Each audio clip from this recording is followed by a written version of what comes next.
39장 4절에서 6절. 이사야가 가로되 그들이 왕의 궁전에서 무엇을 보았나이까? 히스기야가 대답하되 그들이 내 궁전에 있는 것을 다 보았나이다. 내 보물은 보이지 아니한 것이 하나도 없나이다. 이사야가 히스기야에게 이르되 왕은 만군의 여호와의 말씀을 들으소서.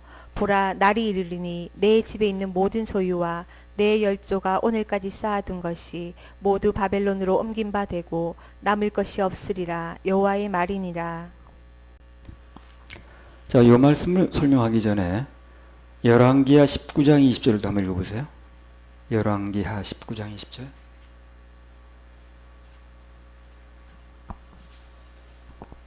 아모스의 아들 이사야가 히스기야에게 기별하여 가로되 이스라엘 하나님 여호와의 말씀이 내가 아수르 왕 사네립 가닥에 내게 기도하는 것을 내가 들었노라 하셨나이다. 예. 네? 그 다음에 열왕기하 19장 32절과 32절도 한번 읽어보세요.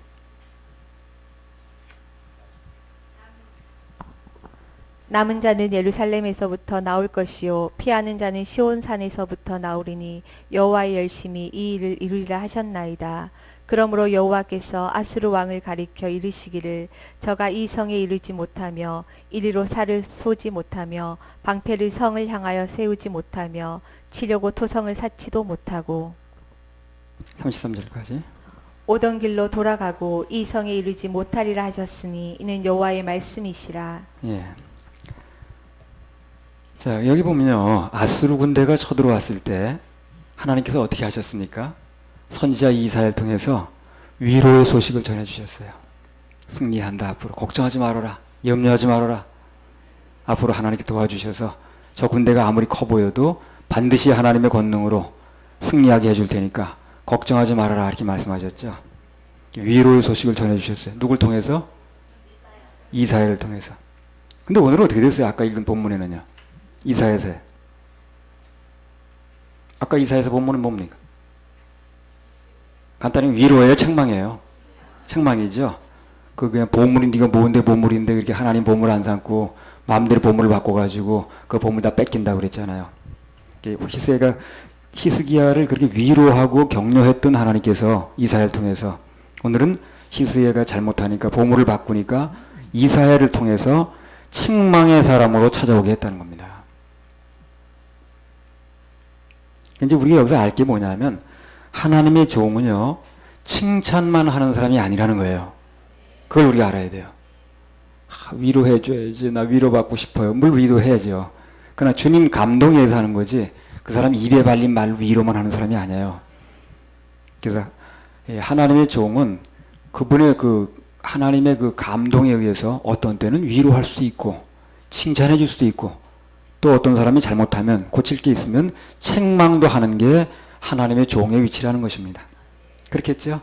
이사야를 통해서 언제는 위로할 때가 있는가 하면 어떤 때는 책망할 때도 있잖아요. 똑같은 이사야인데. 그래서 하나님의 종은 칭찬만 하는 사람이 아니고 칭찬도 할 수 있지만 또 감동에 의해서 책망도 할 수 있다는 것입니다. 뭐 당연한 얘기인데 이게 잘 안 되더라고. 칭찬할 땐 우리 목사님 맞아. 책망할 때는 이웃집 목사인가 봐. 그래. 하나님의 종은 때로는 책망도 하는 사람이라는 거예요. 그것을 인정해야 정말로 하나님의 종의 혜택을 볼 수가 있어요. 하나님의 종의 혜택을 제대로 보려면 칭찬도 받을 수 있어야 되지만 책망도 받을 수 있어야 된다는 거예요. 그래야 종의 혜택을 받을 수가 있습니다. 그 제가 볼 때 어떤 사람은요, 꾸중을 좀 할 필요가 있을 때가 있거든요. 근데 아무리 그래도 안 받아들일 것 같다 해가지고 그런 생각이 들어서 못할 때가 많거든요. 해줘도 안 받아들이면 더 할 수도 없는 것이고. 그래서 주의 종이 감동이 왔을 때 마음 놓고 지적하고 책망할 수 없는 그런 사태가 벌어지면 그 사람은 손해봅니다. 그렇죠? 당연히 좋아질 게 안 좋아지니까. 에베소 5장 11절 13절 한번 읽어보세요. 그 왜 손해인가 여기 나왔죠. 못 받아들이면 왜 손해인가. 너희는 열매 없는 어두움의 일에 참여하지 말고 도리어 책망하라. 저희의 은밀히 행하는 것들은 말하기도 부끄러움이라. 그러나 책망을 받는 모든 것이 빛으로 나타나나니 나타나지는 것마다 빛이니라. 그러니까 말하기도 은밀히 말하기도 부끄러운 일들이 있어도 책망을 잘 받아내면 그것들이 모두게 어떻게 빛으로 바뀐다는 거예요. 수지 맞는 거죠. 그렇지 않습니까? 수지 맞는 겁니다. 책망만 겸손하게 잘 받아들여도 그 사람의 모든 약점과 단점이 오히려 나중에는 강점과 장점으로 바뀌게 됩니다. 수지 맞는 거예요. 책망을 받아내야 단점이 고쳐지고 빛으로 나타난다는 거죠. 그건 누가 흔한 말로 그렇게 얘기를 하더라고. 하나님 말씀 안 들으면 하나님 덕을 못 보고 목사의 말 안 들으면 목사 덕을 못 본다 그러더라고요. 예, 평범한 말 같은데 아주 귀담아 들어야 됩니다. 지혜의 책인 그 잠언서에 보면 책망에 관한 얘기가 참 많이 나와요. 책망을 잘 들으면 지혜가 생긴다는 얘기거든. 그래서 그 책망에 관한 얘기가 그 잠언서에 보면 굉장히 많이 나옵니다. 몇 군데만 찾아보겠습니다. 책망과 지혜와는 밀접한 관련이 있다는 거예요. 잠언 1장 23절. 나의 책망을 듣고 돌이키라. 보라, 내가 나의 신을 너희에게 부어주며 나의 말을 너희에게 보이리라. 예, 그러니까 책망을 듣고 돌이키면 어떻게 된다는 거예요. 그 사람에게는 하나님께서 나의 신이 뭡니까? 성령이죠. 성령을 부어주시고 충만케 해준다는 거예요. 책망을 잘 받아내면. 책망만 잘 받아도 수지 맞는 것이죠. 그죠? 예, 그래서 책망을 잘 들어서 내 것으로 만들면 그 결과 성령 충만이 온다는 거예요. 예. 책망을 잘 받아들인 사람은요, 얼굴이 막 충만해지더라고. 얼굴이 환하게 빛나요. 어둡지가 않고. 책망을 내 것으로 잘 받아들인 사람은 얼굴이 빛나요. 절대 얼굴이 어둡지 않습니다. 얼굴이 어두운 사람은 받지 못하는 거예요. 그러니까 그 사람에게 빛으로 나타날 수가 없는 거예요. 잘 받아들이면 변화가 된과 동시에 그 사람 얼굴이 환하게 빛납니다. 그런가 안 그런가 보세요. 그 성령이 충만해서 그런 거예요. 그 성령 충만이요, 뭐 밤새도록 금식해서 오는 게 아니고요. 그런 경우도 있겠습니다만 책망을 잘 받으면 성령 충만해지는 거예요. 막 마음에 기쁨이 옵니다. 책망을 잘 받아들인 사람은 얼굴이 환하게 빛난다는 거예요. 근데 못 받은 사람은 얼굴이 어두워야죠. 성령 충만을 거리가 멉니다. 잠언 6장 23절. 대저 명령은 등불이요 법은 빛이요 훈계의 책망은 곧 생명의 길이라. 그러니까 책망 받을 일을 할 필요는 없겠습니다만 피치 못할 사정으로 책망 받을 일이 일어날 수 있겠죠. 그때는 어떻게 보면 반응여에 따라서 수지 많은 일이 벌어지는 거예요. 그렇겠죠. 예, 수지 많은 일이 벌어지는 거예요. 왜? 성령 충만할 수 있게 되는 거예요. 그 성령 충만하기 쉬운 게 아닌데 막 밤새도록 그냥 산에 가서 기도하고 불 받았다 말았다 하는 판인데 그렇지 않아도 책망을 잘 받아내면 성령 충만한다. 잠언 6장 23절 다시 읽어보세요. 대저 명령은 등불이요 법은 빛이요 훈계의 책망은 곧 생명의 길이라. 예, 훈계와 책망은 망하는 길이 아니라고 그랬습니다. 그렇죠? 생명의 길이고 사는 길이라고 그랬어요. 책망을 잘 받아들일 수만 있으면 어떤 일을 당했어도 이제 사는 길이 되는 것입니다. 수지 맞는 길이 되는 거예요. 못 받아들이면 유급하는 거고 이제 그 자리에 또 유급하는 거예요. 다윗이라는 사람은 실수를 했죠. 큰 실수죠. 아주. 남의 부인을 뭐 건드리고 오늘날 봐도 큰 실수예요. 그건. 근데 나단이 와서 책망을 하잖아요. 그죠? 그걸 가지고. 근데 그 책망을 어떻게 합니까? 받아들이잖아요. 그래서 살아나는 거예요. 그래서. 책망을 받아들이면 살 길이 열리는 거예요. 뭐 당신이 뭔데 왕한테 와가지고 뭐 쪼글쪼글 이래버리면서 죽는 거예요. 그 왕이 있다는 걸 알아야 되거든. 그 나단의 얘기가 아닌 거예요. 하나님의 얘기를 좀 얘기를 하는 거거든. 그걸 뭘 당신이 나한테 왕한테 와서 그런다고 해보는 이제 그 사람하고는 얘기가 끝난지 모르지만 그 사람보다 더 큰 권위 있는 사람하고 권위 있는 분하고 이제 문제가 되는 거거든. 그러니까 이제 그 다윗이 많은 잘못을 했지만 큰 실수를 했지만 그 나단이 책망했을 때 잘 받아내니까 그 살아나는 거야, 이 사람이. 어떤 사람이 이제 비록 잘못을 했어도요, 책망을 겸손하게 잘 받아내면 살려주고 싶어요. 그 사람 살려주고 싶습니다. 그 기회를 한번 다시 주고 싶어지는 거예요. 희망이 있으니까 그러거든. 그 김상복 목사라고 있어요. 할렐루야 교회 지금도 하나 모르겠네 그 양반. 예. 그 양반이 쓴 책을 내기 전에 한 번 본 것 같은 기억이 나는데 거기 무슨 내용이 나오냐면 부드러운 거짓을 듣는 것보다 딱딱한 진실을 듣는 것이 낫다. 그런 표현이 나오더라고요. 그거 참 멋있는 말이에요. 부드러운 거짓을 듣는 것보다 딱딱한 진실을 듣는 게 낫다는 거예요. 그 진실을 들어야 내가 변화될 거 아닌가. 부드러운 거짓보다는 딱딱한 진실이 낫다는 거예요. 설교도 그래요. 내 마음에 맞는 설교가 있고 내게 유익한 설교가 있어요. 어떤 설교가 있다고요? 내 마음에 맞는 설교가 있어. 듣기 좋은 설교. 그리고 내게 유익한 설교가 있습니다. 근데 내게 유익한 설교를 선택해야 돼요, 여러분요. 내 마음에 맞는 설교는 100번 들어도요, 그건 나가 변화되지 않아요. 내 변화된 모습을 얘기하지 않으니까. 그래서 그 사람 가지고 있는 단점을 그대로 쥐고 있는 거거든. 그러니까 변화되지 않는 거예요. 귀는 간지러져 그런지 모르지만.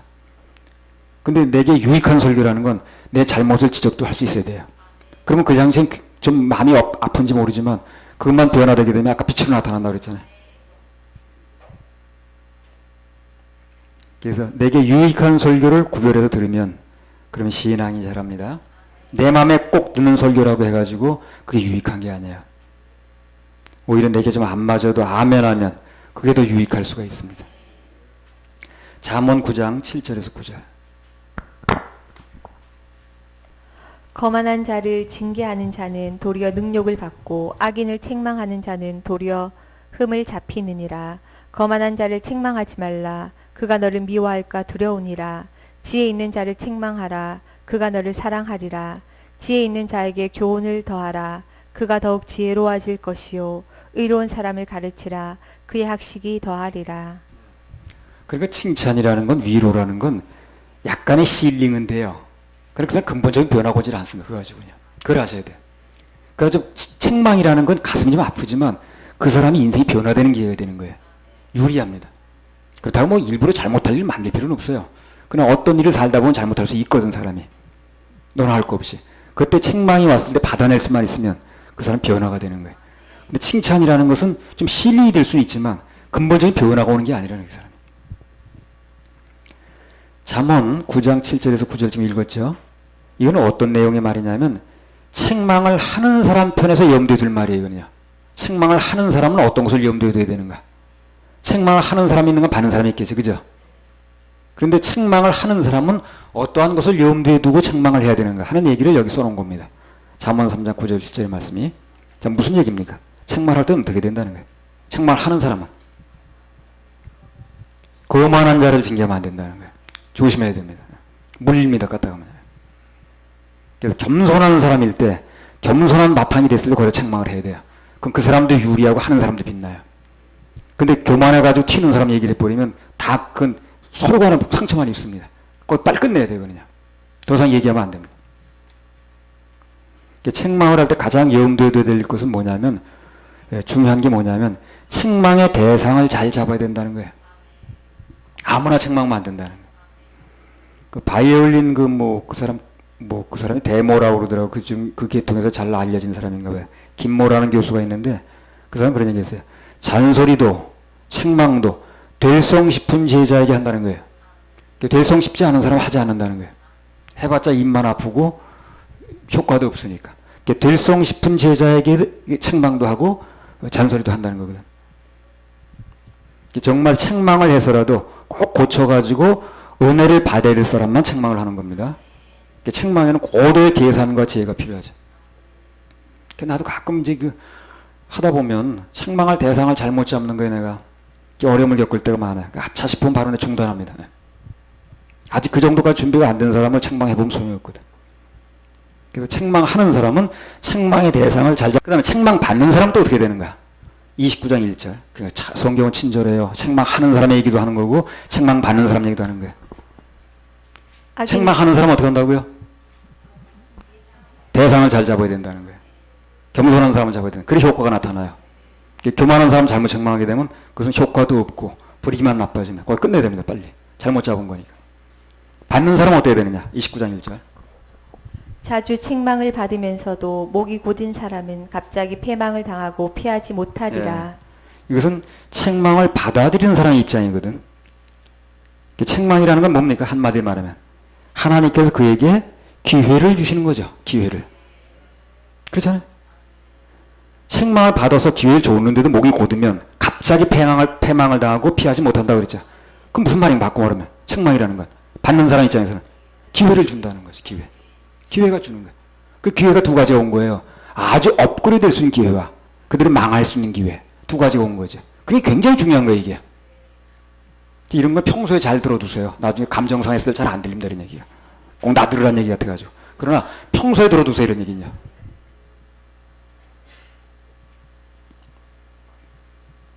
책망을 받아들이지 않으면 그게 쌓이는 거거든요. 그게 없어지는 게 아니거든. 갑자기 패망이 오는 거예요.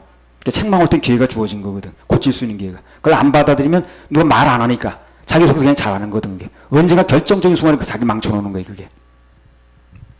베드로전서 5장 5절 6절.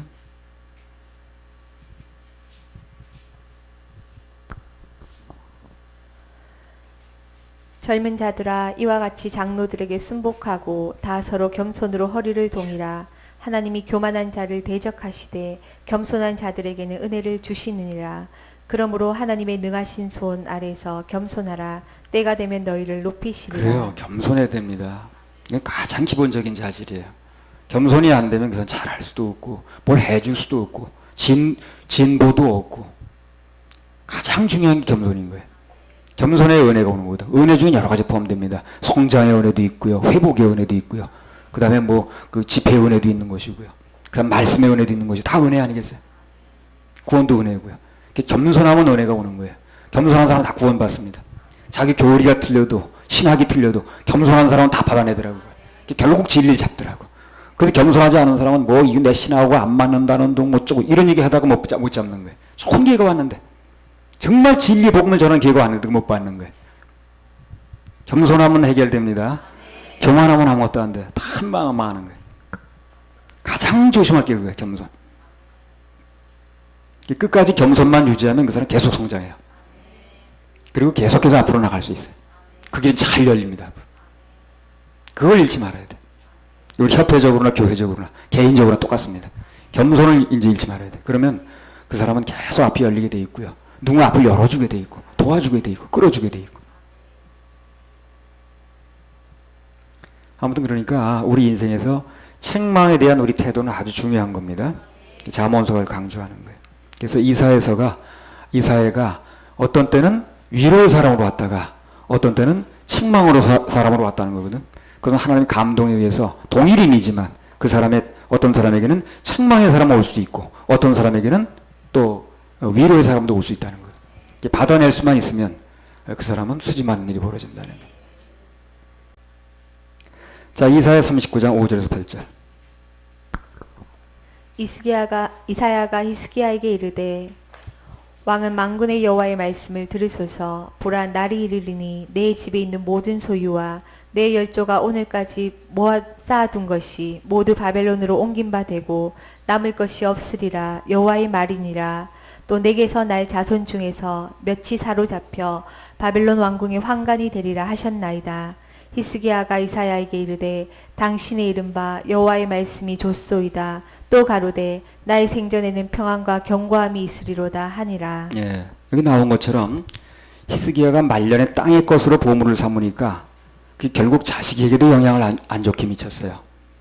그러니까 그 부모가 잘못하는 게 자식에게는 아주 민감하게 나타납니다. 부모가 이제 땅의 것을 보물 삼았거든. 그랬더니 그게 자식에게 딱 나타나는 거예요.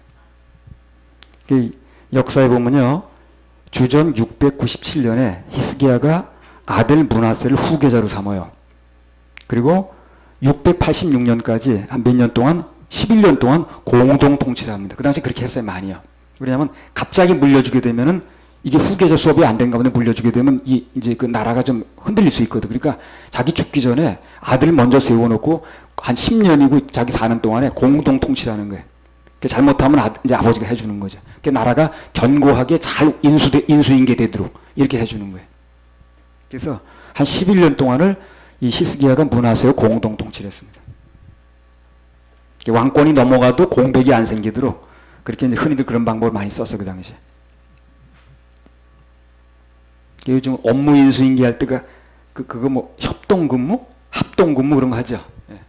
그러니까 업무 인수인계를 할 때 한 며칠 동안 합동근무 하듯이 그렇게 하는 거예요. 그래서 그 합동 근무할 때 협동 목회가 아니고 이게 뭐야? 협동으로 공동으로 나라를 다스리는 기간에 이 사건이 벌어진 거예요 지금요. 그리고 문하세가 다 본 거예요 그걸 아버지가 하는 걸. 공동으로 11년 동안 공동으로 통치할 때 옆에서 아주 가까이 있을 때 이 아버지가 그걸 해버린 거예요. 그냥 보물을 그냥 자기 그냥 눈에 보이는 게 보물이라 그러고 하나님 보물을 얼른 갚버리고 이건 문하세가 다 버린 거, 다 본 거예요 그게. 그래서 히스기야가 그 아들을 공동 통치하는 기간에 그런 일을 해가지고 말년에 자기 보물을 바꾸고 잘못한 것이 전부 그 문하세에 대해서 나타나는 거예요 이게. 큰 실수한 거지. 그래서 백성들 다 지금 고생하고 나중에 나라는 망가지고 그랬잖아요. 이렇게 될 줄 알았으면 결과가 그때 하나님께서 히스기야에게 죽을 병 들었다고 그랬죠. 그때 죽었어야 되는 거예요. 그 15년을 더 산 게 문제라니까. 15년 더 사는 동안에 그 공동 통치하면서 이런 일이 벌어진 거예요. 그때 따라 깨끗이 죽었으면은 그런데 이제 그런 일도 안 일어날 수 있는 건데 또 살다 보니까 그 15년 동안 더 살려줬는데 그 15년 더 살다 보니까 자기는 후계자에게 공동 통치할 필요성이 생긴 거야. 잘 죽는 날이 정해졌으니까. 그래서 이제 문하세 세운 거거든. 11년 동안 더 사는 동안에 15년 더 사는 동안에 이런 일이 벌어져 버린 거야. 죽을 병이 들었으니까 집안 정리하라고 그럴 때 15년 연장을 받지 말고 그냥 그때 곱게 갔으면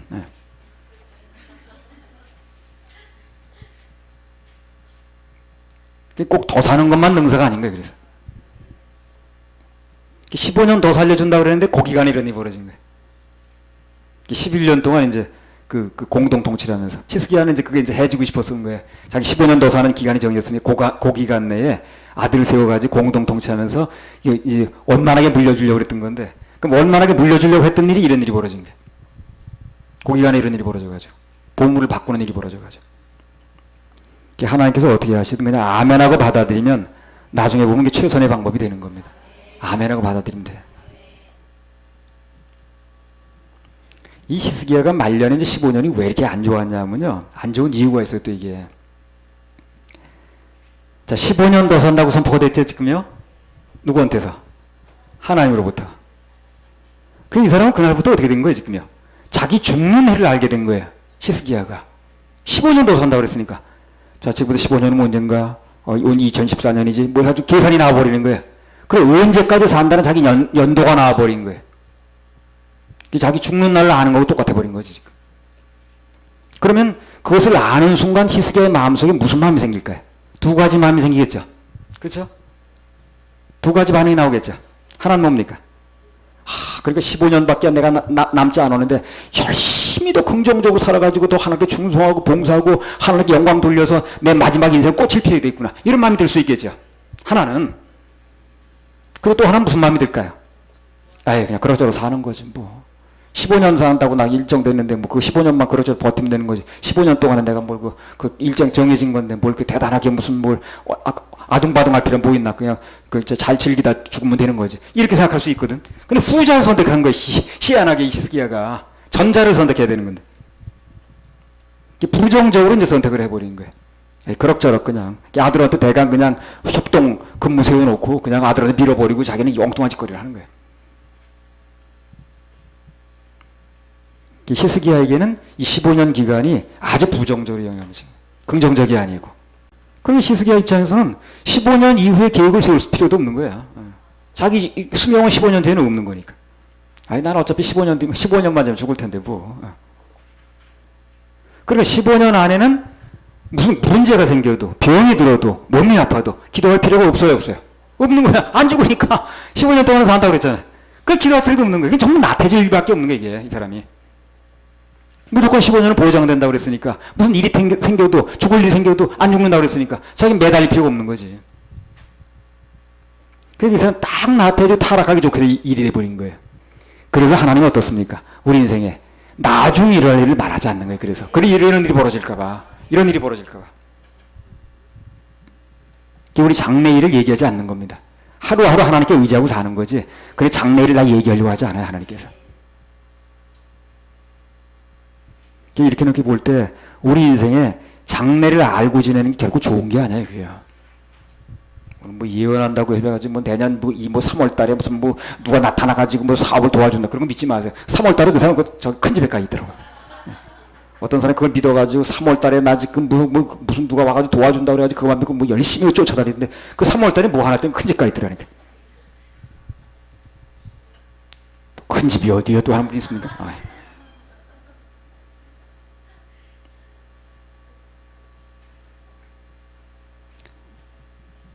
그 전쟁이 통해서 장래를 알 필요도 없고 우리 장래는 하나님께 인도하시는 장래 무조건 좋은 거니까 전화위복이니까 낭낭창창이니까 합력선이니까 그만 믿고 따라가면 돼요. 전도 3장 11절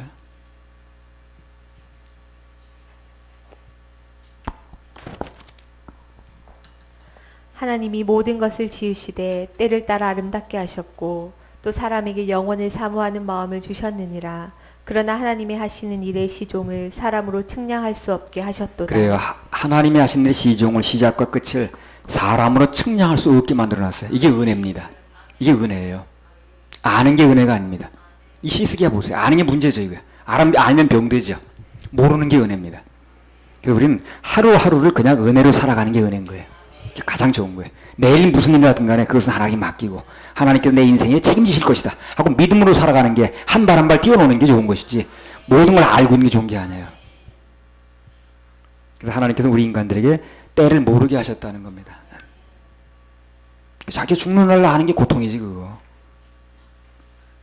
그래서 분명한 건 무엇인가? 하나님 안에서는 결국 모든 것이 때를 따라 아름답게 되며 합력하여 선을 이룬다는 것입니다. 합력선 해보세요. 합력선. 그 찬송 맞는 거예요. 내일 일은 난 몰라요. 하루하루 살아요. 요행이나 불행함도 내 뜻대로 못해요. 그 가사 그대로입니다. 하루하루를 그냥 믿음으로 사는 게 최고 좋은 거예요. 그게 좋은 거예요. 그 인생이 가장 좋은 겁니다. 장래를 알고 지내는 게 좋은 게 아니야. 히스기야 보니까 그렇더라고. 자, 우리 그 찬 하나 올립시다. 내 하나님께 이끌려. 341절. 이거 내가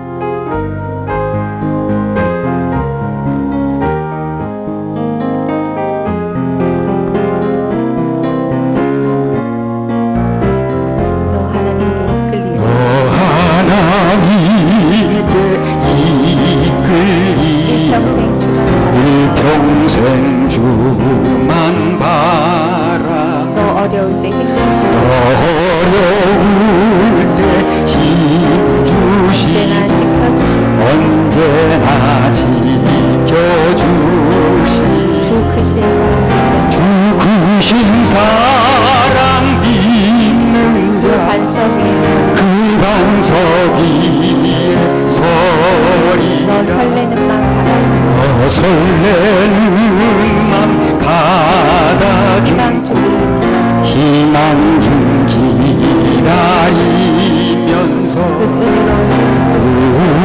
은혜로우신 주 뜻과 사랑에 만족하여 우리를 불러주신 마음에 소원하신다. 마음에 주 소원하신다. 찬양하고 기도하며 주 찬양하고 기도하며 내 본분 힘써다 주 약속하신 모든 주 약속하신 모든 내게서 이루어지리라. 참되고 참되고 의지하는 자 주께서 기억하시니 주께서 기억하시리.